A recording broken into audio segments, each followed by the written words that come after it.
Good morning વિદ્યાર્થી મિત્રો આજે આપણે ધ સિમ્પલ પ્રેઝન્ટ ટેન્સ એટલે કે સાદા વર્તમાનકાળ વિશે ભણવાના છીએ. તો સૌપ્રથમ આપણને એ ખબર હોવી જોઈએ કે સાદો વર્તમાનકાળ ક્યારે વપરાય, કે જે ક્રિયા આપણે દરરોજ કરતા હોય, નિયમિત કરતા હોય, વારંવાર કરતા હોય તે ક્રિયા બતાવવા માટે સાદા વર્તમાનકાળ વપરાય છે. જેમ કે આપણા બા દરરોજ મંદિરે જતા હોય, દાદા દરરોજ ચાલવા જતા હોય, અને મમ્મી દરરોજ કપડાં ધોતી હોય, પપ્પા દરરોજ ગીતા વાંચતા હોય, આપણે દરરોજ સ્કૂલે જતા હોઈએ. એટલે આ બધું બતાવવા માટે સાદા વર્તમાનકાળનો ઉપયોગ થાય છે. હવે ગુજરાતીમાં કાળ 3 છે: વર્તમાનકાળ, ભૂતકાળ અને ભવિષ્યકાળ. પરંતુ અંગ્રેજીમાં દરેક કાળના 4 પેટા વિભાગ પડે છે. અત્યારે આપણે ધ સિમ્પલ પ્રેઝન્ટ ટેન્સ એટલે કે વર્તમાનકાળ વિશે ભણવાના છીએ, તેથી આપણે તેના 4 પેટા વિભાગ જાણીએ. તો વર્તમાનકાળના 4 પેટા વિભાગમાં પહેલો છે ધ સિમ્પલ પ્રેઝન્ટ ટેન્સ, કે જે આજે આપણે ભણવાના છીએ, એટલે કે સાદો વર્તમાનકાળ. બીજું છે ધ પ્રેઝન્ટ કન્ટિન્યુઅસ ટેન્સ એટલે ચાલુ વર્તમાનકાળ. ધ પ્રેઝન્ટ પરફેક્ટ ટેન્સ પૂર્ણ વર્તમાનકાળ. અને ચોથો છે the present perfect continuous tense એટલે ચાલુ પૂર્ણ વર્તમાનકાળ.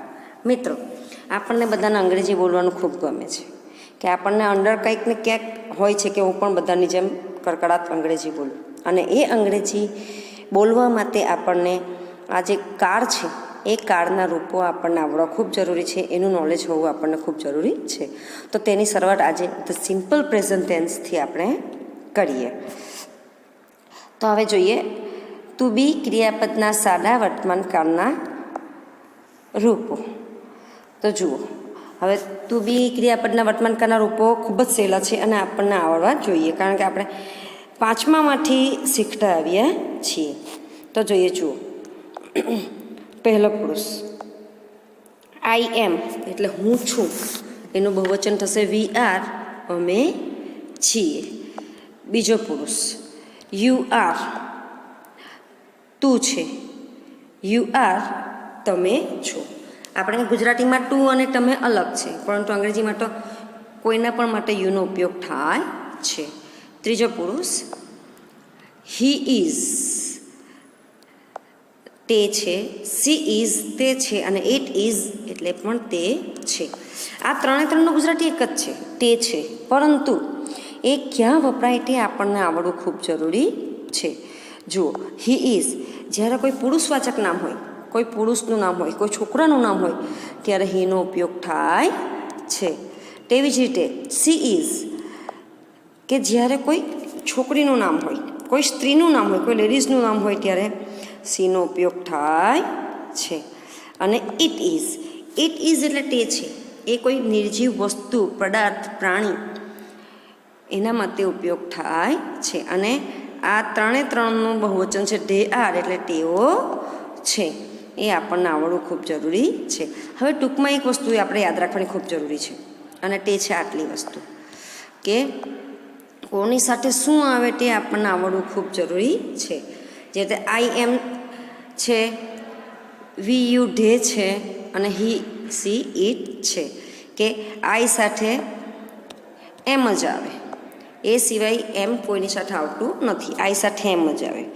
તેવી જ રીતે વી યુ અને ધે, તેની સાથે આર આવે, અને હી સી ઇટ સાથે ઇઝ આવે. એટલે આપણને એમ ઇઝ આર કોની સાથે આવે તે આવડવું ખૂબ ખૂબ જરૂરી છે. તો આપણે તેના કેટલાક ઉદાહરણો જોઈ લઈએ. આઈ એમ અ ગર્લ, આપણે જ્યારે નિબંધની શરૂઆત કરીએ, માય સેલ્ફ નિબંધ લખવો હોય તો શરૂઆત કરી શું કરશું? આઈ એમ અ ગર્લ, કે હું છોકરી છું. અથવા આઈ એમ અ બોય, કે હું છોકરો છું. એટલે આઈ સાથે હંમેશા એમ આવે છે. તેવી જ રીતે વી આર સ્ટુડન્ટ્સ, વી એટલે અમે, આર એટલે છીએ, અને સ્ટુડન્ટ્સ એટલે વિદ્યાર્થીઓ, કે અમે વિદ્યાર્થીઓ છીએ. એટલે જો અહીં પણ વી સાથે આર આવ્યું. અને હી ઇઝ અ ડૉક્ટર, તો જો અહીં પુરુષ, હી એ પુરુષવાચક સર્વનામ છે. જો હી એટલે અહીં હી ઇઝ અ ડૉક્ટર, કે તે ડૉક્ટર છે. હવે આપણે જોઈએ કે હેવ હેઝના સાદા વર્તમાનકાળના રૂપો. હેવ હેઝ એ વર્તમાનકાળનું સહાયકારી રૂપ છે. હેવ હેઝ એટલે પાસે હોવું. હેવ એ એક વચન અને બહુવચનમાં વપરાય છે. તો જોઈએ આપણે. આઈ હેવ મારી પાસે છે. વી હેવ અમારી પાસે છે. યુ હેવ તારી પાસે છે. યુ હેવ તમારી પાસે છે. હી હેઝ તેની પાસે છે. સી હેઝ તેની પાસે છે. ઇટ હેઝ તેની પાસે છે. દે હેવ તેઓની પાસે છે. એટલે અહીં હેવ અને હેઝ આપણે ક્યારે વાપરીએ એ આપણને આવડવું જરૂરી છે.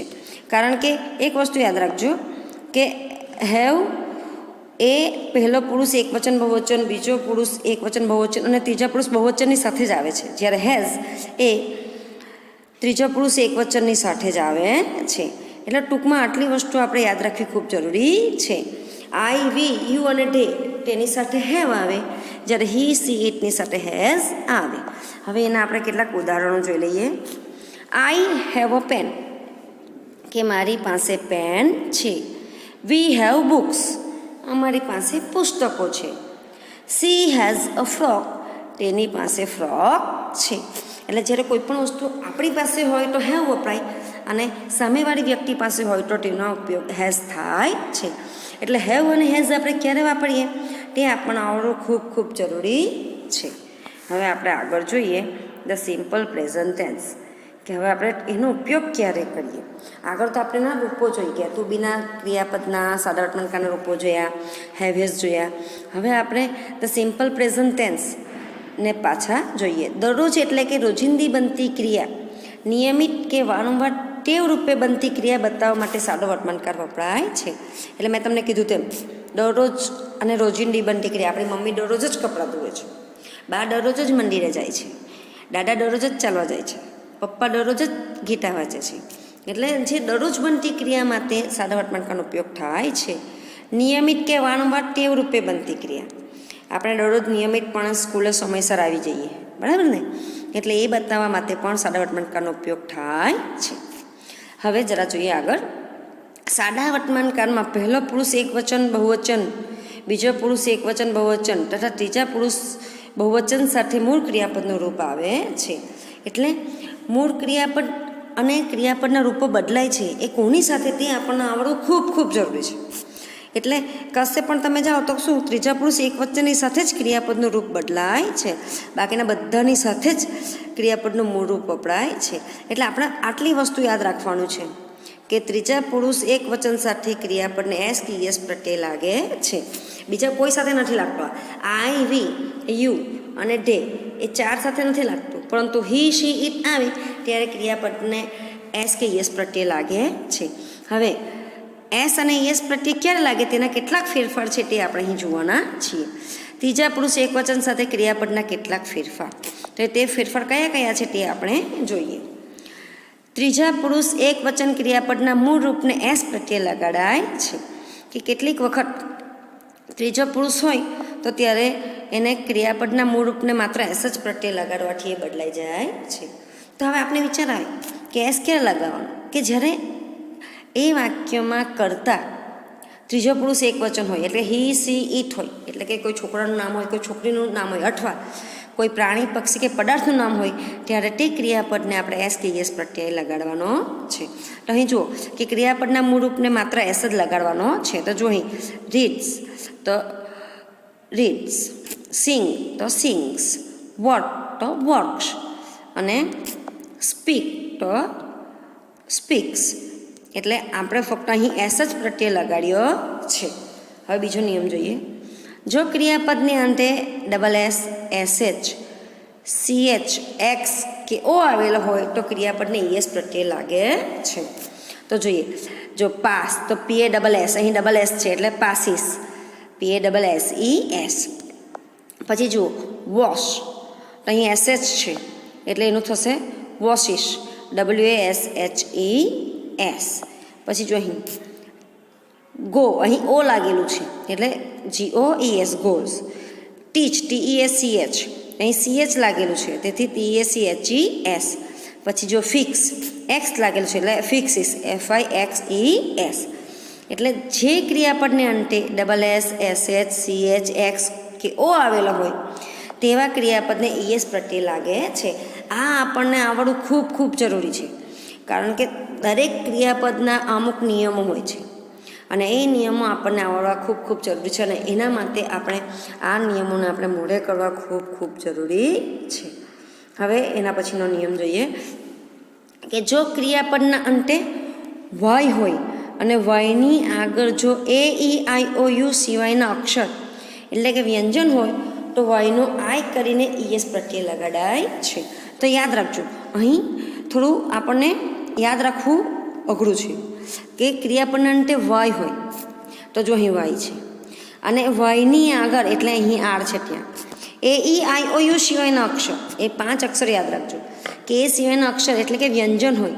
AEIOU એ સ્વર છે ABCDમાં, જ્યારે એના બીજા બધા અક્ષરો એ વ્યંજન છે. તો AEIOU સિવાયના અક્ષર એટલે કે વ્યંજન હોય તો વાયનો આઈ કરીને ES પ્રત્યે લગાડાય છે. તો જો અહીં વાય છે એની આગળ આર છે, આર એ વ્યંજન છે એટલે વાયનો આઈ કરીને ES પ્રત્યય લગાડ્યો.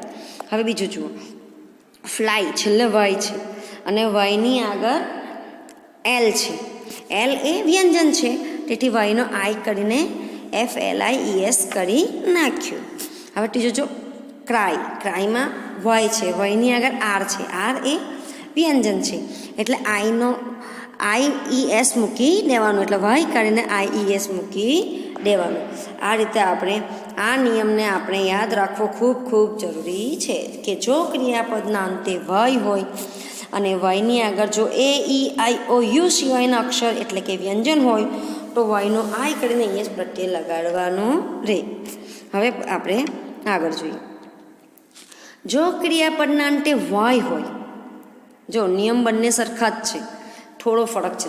જો ક્રિયાપદને અંતે વાય હોય અને વાયની આગળ AEIOU જેવા સ્વર આવેલા હોય તો વાયનો વાય જ રહેવા દઈ, માત્ર S પ્રત્યય લગાડો. જો આગળના નિયમમાં શું જોઈ ગયા કે ક્રિયાપદના અંતે વાય હોય અને વાયની આગળ AEIOU સિવાયના વ્યંજન હોય તો વાયનો આઈ કરીને ES લગાડવું. જ્યારે અહીં શું કીધું છે જુઓ કે ક્રિયાપદને અંતે વાય હોય અને વાયની આગળ સ્વર આવેલા હોય અને સ્વર કયા છે AEIOU તો વાયનો વાય જ રહેવા દઈ, માત્ર S લગાડવું. તો જો અહીં પ્લે તો વાય છે એની આગળ એ સ્વર છે એટલે અહીં માત્ર S જ લગાડ્યો. BUY બાય તો વાય તો છે જ, એની આગળ સ્વર છે યુ એટલે અહીં પણ S લગાડ્યો. SAY સે વાય છે, વાયની આગળ સ્વર છે એટલે માત્ર S જ લગાડ્યો. એટલે વાય પહેલાં વ્યંજન હોય કે સ્વર હોય તો કયા ફેરફાર કરવાના એ આપણને આવડવું ખૂબ ખૂબ જરૂરી છે. આપણે સાદા વર્તમાનકાળના ત્રીજા પડોશ એક વચનના ક્રિયાપદોમાં કેટલાક ફેરફારો જોયા. હવે આપણે ઉદાહરણ દ્વારા તેને સમજીએ. તો જુઓ, my father reads the Gita daily. અહીં માય ફાધર્સ એ ત્રીજો પુરુષ એક વચન છે તેથી અહીં રીડ્સ, કારણ કે વ્યક્તિ એક જ છે તેથી અહીં ક્રિયાપદને S લાગ્યો છે કે મારા પિતાજી દરરોજ ગીતા વાંચે છે. Sachin plays cricket. Sachin cricket રમે છે. તો અહીં જો ક્રિયાપદને અંતે વાય છે અને વાયની પહેલા સ્વર છે તેથી ક્રિયાપદને માત્ર S જ લાગ્યો છે. ખ્યાલ આવી ગયો ને કે ક્રિયાપદને અંતે વાય હોય અને વાય પહેલા સ્વર હોય તો ક્રિયાપદને માત્ર S લાગે છે. તેથી અહીં સચિન પ્લેસ ક્રિકેટ એટલે અહીં પ્લેને માત્ર S જ લાગ્યો છે. હવે આગળ જોઈએ, my mother washes the clothes every day. My mother એ ત્રીજો પુરુષ એક વચન છે. વોશિસ, જો આપણે એક નિયમ જોયો હતો કે જે ક્રિયાપદને અંતે SS, SH, CH, X કે O હોય તો તે ક્રિયાપદને ES પ્રત્યે લાગે છે. તો જો અહીં SH છે તેથી અહીં ES પ્રત્યે લાગ્યો છે. My mother washes the clothes every day કે મારી મમ્મી દરરોજ કપડાં ધોવે છે. હવે આપણે એના પછીનું ઉદાહરણ જોઈએ. The cuckoo flies in the sky. Cuckoo એટલે કોયલ, ફ્લાઇઝ ઉડે છે, ઇન ધ સ્કાય આકાશમાં, કે કોયલ આકાશમાં ઉડે છે. તો અહીં જુઓ અહીં FLY હોય છે, પરંતુ વાયના પહેલાં વ્યંજન છે. વ્યંજન એટલે શું? અહીં એલ છે. તેથી વાયનો આય કરીને પછી યસ પ્રત્યય લગાડ્યો છે. એટલે તમને આવી રીતે વાક્યમાં ક્રિયાપદના ફેરફાર કઈ રીતે કરવાના એ તમને આવડવું ખૂબ ખૂબ જરૂરી છે. ફરી જોઈએ, જો ફ્લાય FLY, અને અહીં ત્રીજો પુરુષ એક વચન છે ને વાય છે, વાયની આગળ વ્યંજન છે. વ્યંજન કયો છે? એલ. તો એલ છે, તેથી વાયનો આય કરીને પછી યસ પ્રત્યય લગાડ્યો છે. એટલે the cuckoo flies in the sky, કે કોયલ આકાશમાં ઉડે છે. We go to school daily. અહીં જો વી છે, અહીં બહુવચન છે, તેથી આપણે ક્રિયાપદમાં કોઈ પણ પ્રકારનો ફેરફાર કરવાનો નથી. યાદ રાખજો, એક વચન હોય તો જ ક્રિયાપદમાં ફેરફાર થાય છે. જો બહુવચન હોય તો ફેરફાર થતો નથી. તો જો રીડ્સ, અહીં પિતાજી એક વચન છે. સચિન એ પણ એક વચન છે, તેને અહીં ફેરફાર કર્યો આપણે.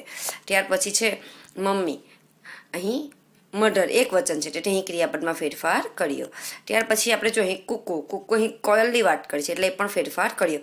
પરંતુ જો અહીં પાંચમા વાક્યમાં કે વી ગો ટુ સ્કૂલ ડેલી, અમે દરરોજ શાળાએ જઈએ છીએ, અહીં બહુવચન છે, તેથી ક્રિયાપદમાં કોઈ પણ પ્રકારનો ફેરફાર થતો નથી.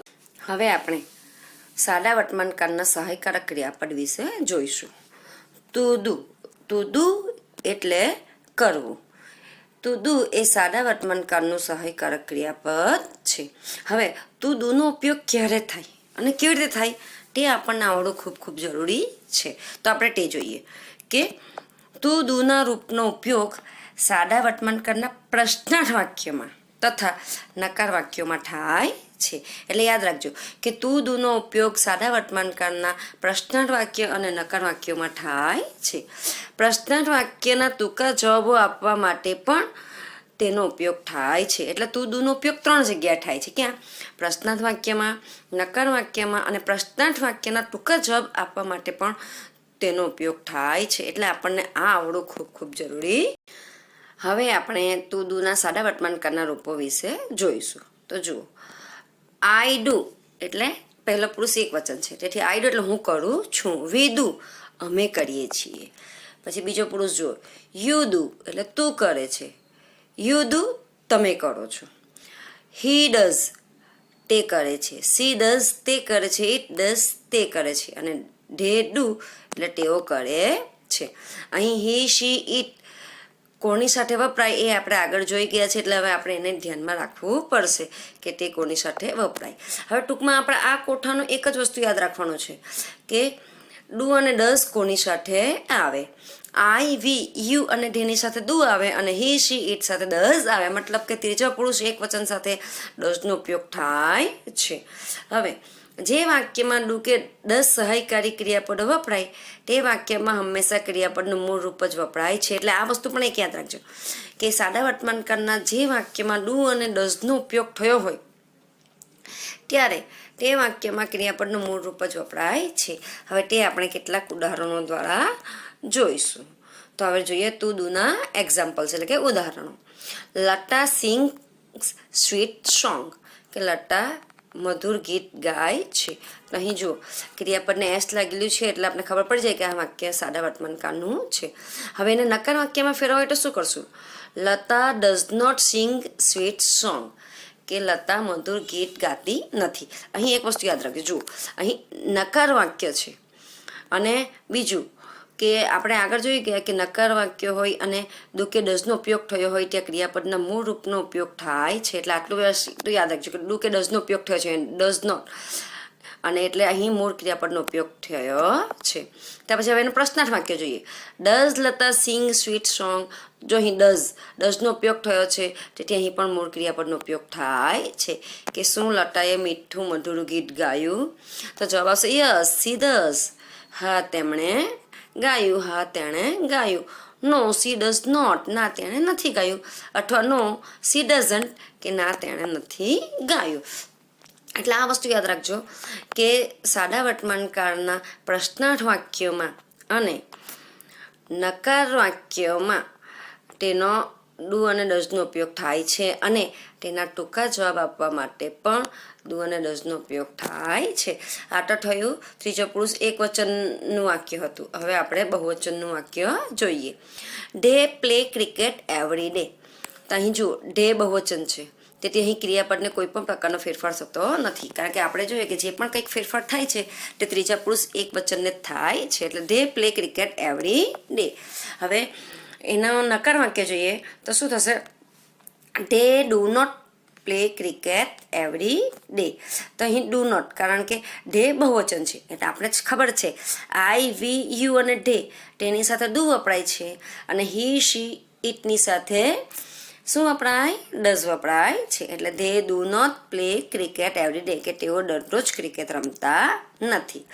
હવે એનો પ્રશ્નાર્થ વાક્ય બનાવો તો શું થશે? એને વાક્યની શરૂઆતમાં મૂકવું પડશે ડુને, કે do they play cricket every day, કે શું તેઓ દરરોજ ક્રિકેટ રમે છે? યસ ધે ડુ, હા તેઓ રમે છે. અથવા નો ધે ડુ નોટ, ના તેઓ નથી રમતા. અથવા નો ધે ડોન્ટ, કે ના તેઓ નથી રમતા. એટલે આપણે યાદ રાખવાનું કે જ્યારે બહુવચન હોય ત્યારે ડુનો ઉપયોગ થાય છે, અને એક વચન હોય ત્યારે ડઝનો ઉપયોગ થાય છે. ઓકે.